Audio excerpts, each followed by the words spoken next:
quá mạnh luôn nha.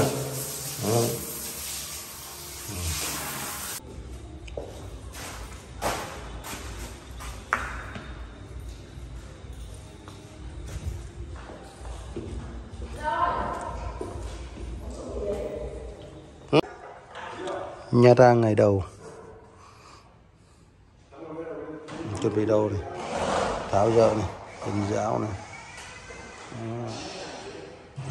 quýt trầu này, đang tháo dỡ này.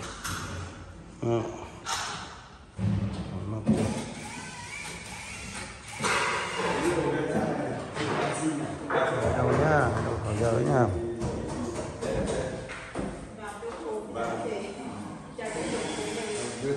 Cứ tháo ra, cúp nước lại rồi tháo.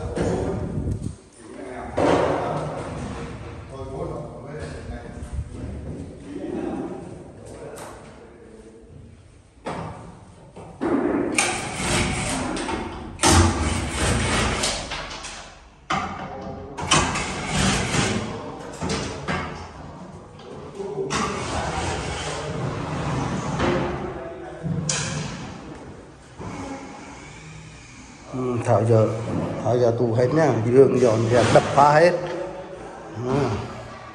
đập tới hết, đưa giờ qua bên này nha.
Cao cũng gần như vậy luôn. Tức là cho nó ngắn ra ngoài. Cho kia tạo cái này rất trước.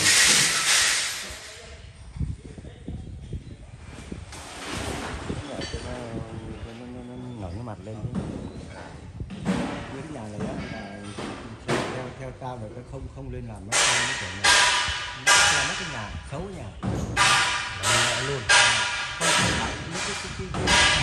Cái sân này sân này mình phải để cho nó nhìn thấy cái nhà. Bây giờ làm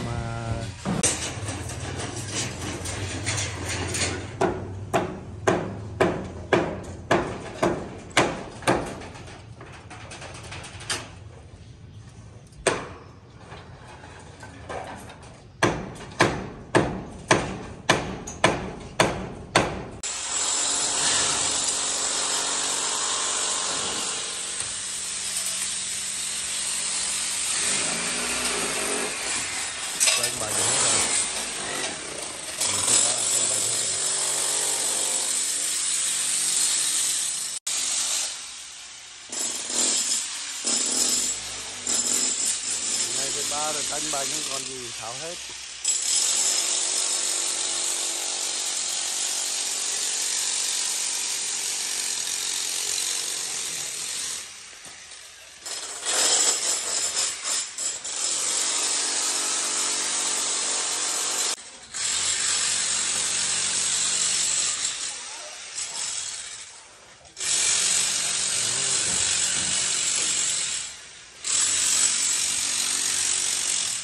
Lọc luôn rồi.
Xanh kè hả? Chị Đình chạy xanh kè hả?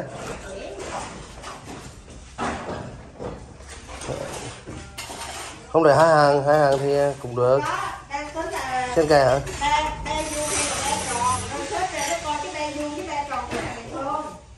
Vuông chỉ cho xẹp vuông với vuông cả cái đã, rồi vuông với tròn.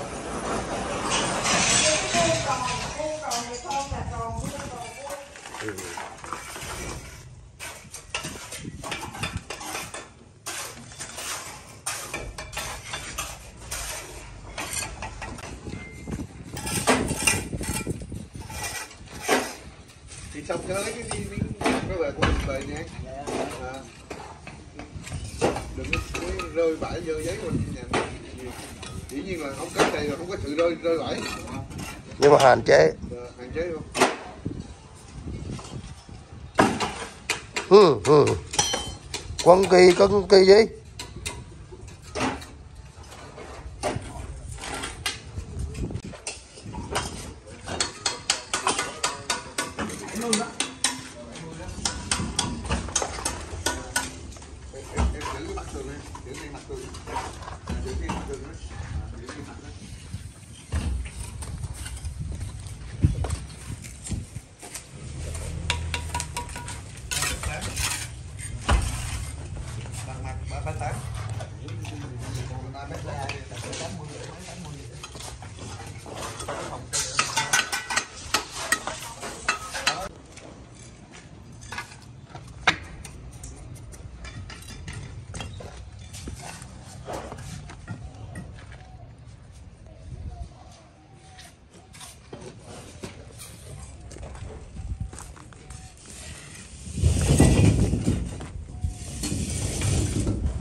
Toilet này. Nay xây trần cái này luôn đi, xây đỏ xong xây trần cái này luôn chứ. Xây trần đây luôn chứ. Xây trần cái này này, xây trần cái này này. Chèn đấy luôn chứ. Xây xong chèn đây thì không cho chạy điện đi để tô.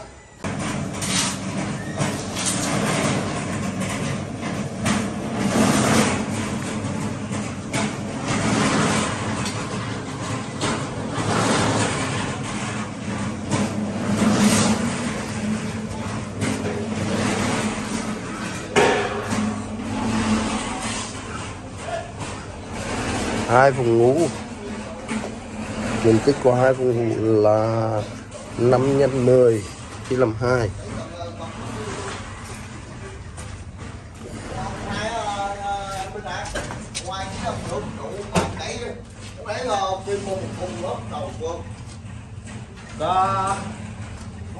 Cô cái đó xong rồi trục xuống gắn khung bông ở dưới chỗ cái lỗ này nè, còn cái mặt này.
Nhẫn tay đừng lên làm mái. Nếu có làm mái thì làm khoảng độ nửa thân này, đúng không? Nhà này nếu mà làm mái thân thì làm nửa thân này, làm nửa mái đâu, còn để nửa này cho ngoài trời cho nó thoáng luôn. Trồng cái cây này tự nhiên nó nhiều.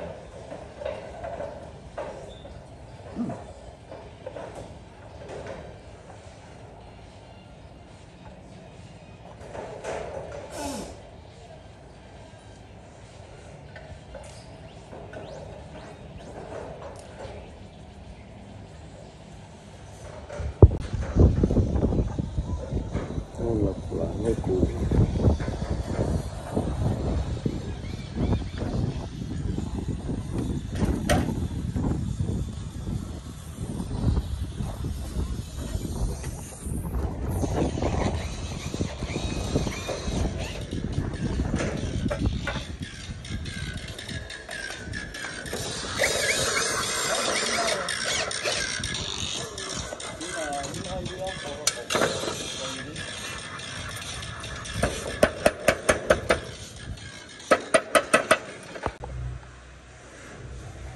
Này là phủ kín mái rồi nhá.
Nghe nè anh ơi.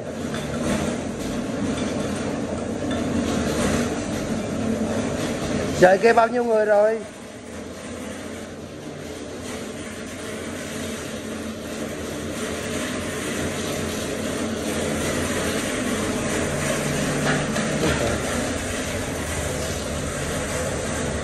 Chưa thôi rồi nói với vợ chồng ngủ rồi làm trên Bình Dương này cái ông mà làm nha. Bây giờ nói với ông giờ hỏi anh hỏi đó, giờ biết sắp xếp bao nhiêu tờ ốp lát được nhá, anh hỏi nhá.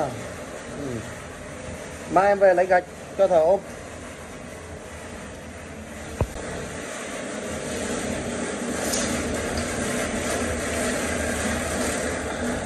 Đây đâu này.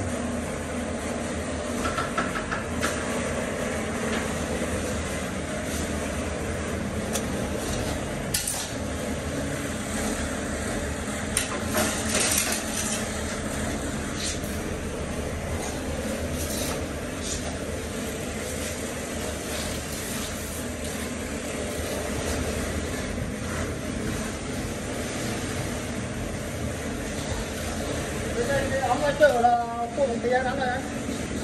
Hả? Chả tới hả? Rồi.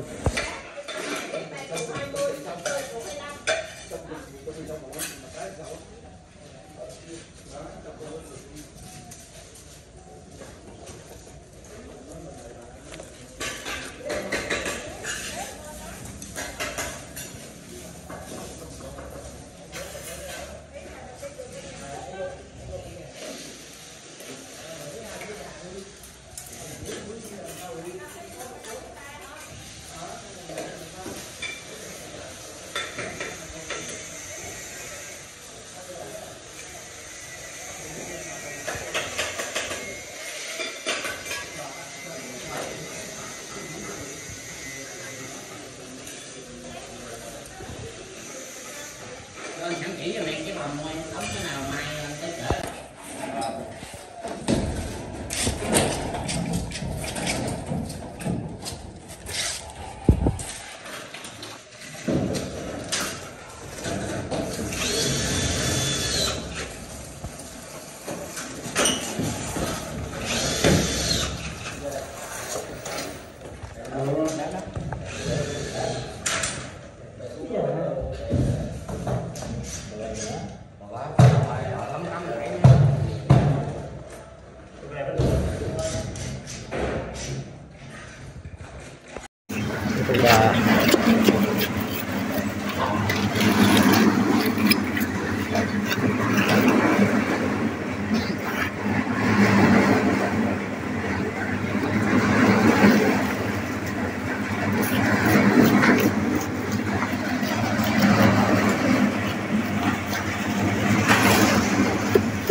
Tình hoàn thiện.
Sân ố bằng sổ nha anh em. Mới nhận cái chip khoang mới nhận cái này 3 triệu có được không anh em? 3 triệu nội vãi công khi tôi xem 3 triệu vậy. 3 triệu đấy mà nghe rằng khó ăn đấy. Nghe rằng ván này là nhiều quá đấy.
rồi làm mình sạch sẽ cái chỗ kia làm được nhắm từng lưng nó có thể gặp một rồi nhớ lọt ảnh rồi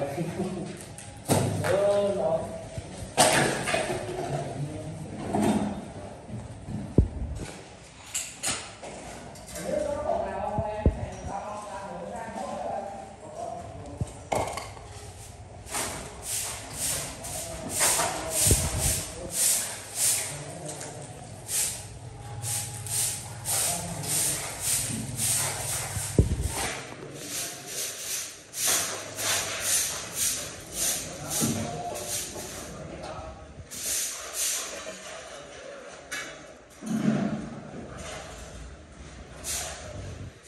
Đây là vách của bếp,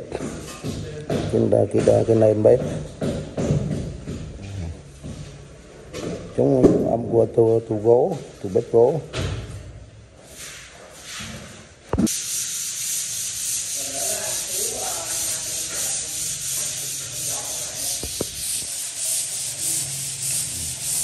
Kỹ thuật xạ sơn này từ cái sơn đèn đưa đèn rồi đó, không đưa đèn tay cầm đèn vừa xóa vừa rồi kiểm tra đảm bảo chất lượng chưa này.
Trời.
khi lên đèn.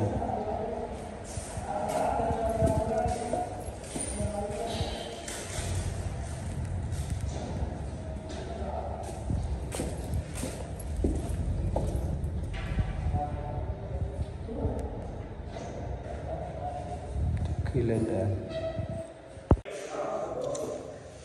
ngày đầu lên đèn này.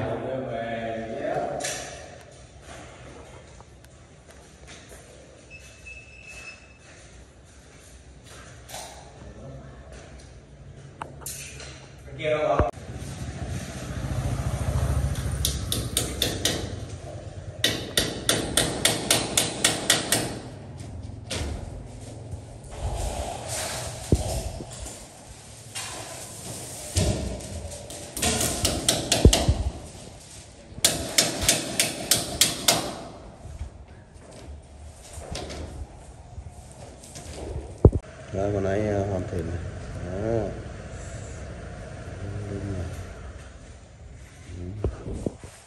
Đó. Em đi vào không? Dạ. Xe nằm ngoài ấy.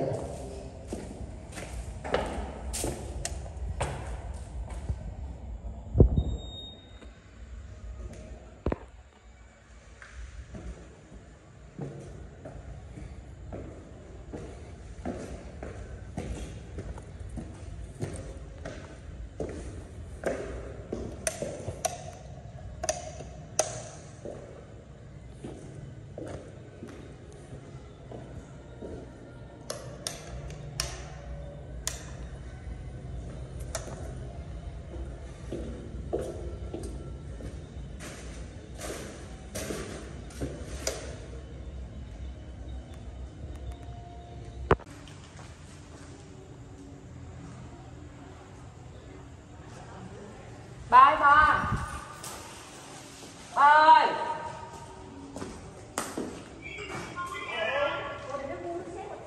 con ăn cơm chưa? Đã kẹp luôn với sườn xào đó.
quá mạnh luôn. Đó.